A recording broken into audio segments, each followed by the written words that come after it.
Hello all. So as a continuation of my lecture series in special electrical machines, after completing the construction and principle of operation, the main topic is EMF equation, which we are going to discuss in this video.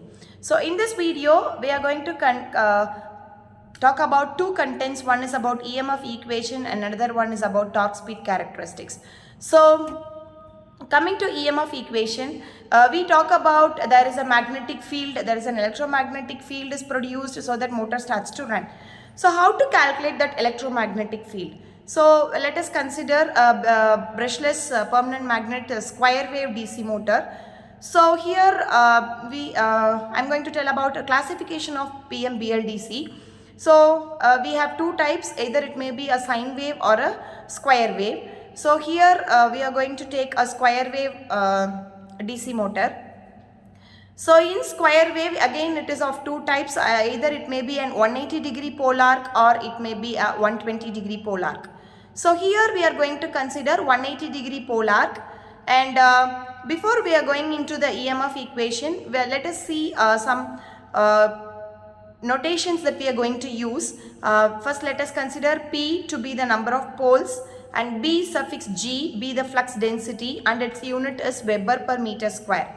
And another one is constant for the pole pitch in the air gap, and radius R, length L, and number of turns per coil B T suffix C. And there will be an angular velocity which is called as omega M, and its unit is radians per second. That omega M can be represented as 2 pi n by 60, where n is the speed in rotations per minute, RPM.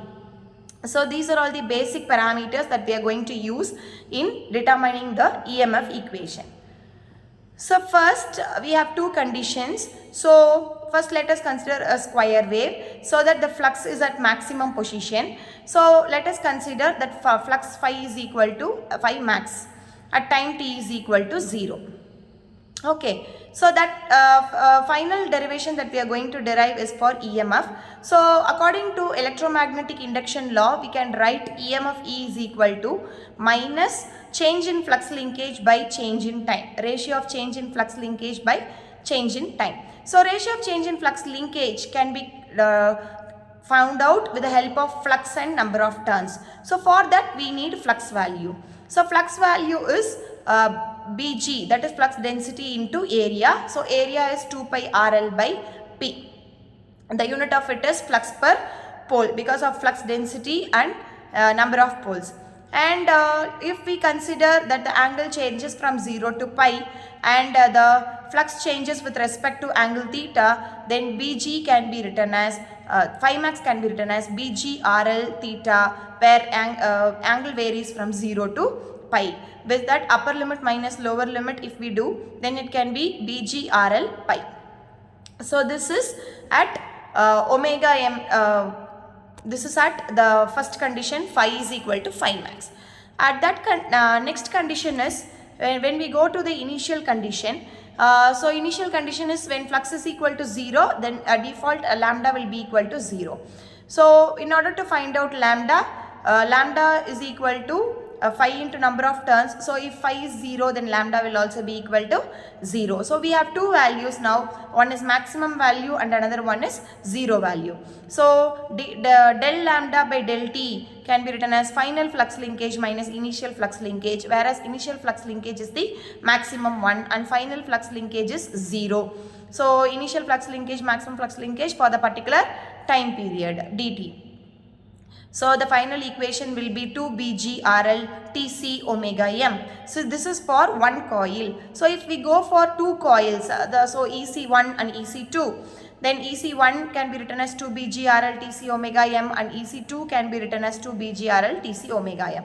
So if we are going to consider two coils and we have to add EC1 and EC2, the final EMF equation for two coils will be equal to 4 Bg RL Tc omega M. So the Tc mentions the turns for coil.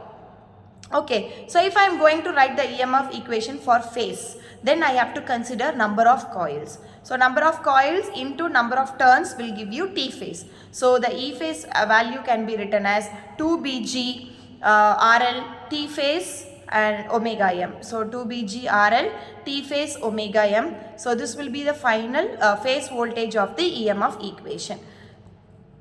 So coming to torque speed characteristics of PMBLDC motor, we have two zones of torque here.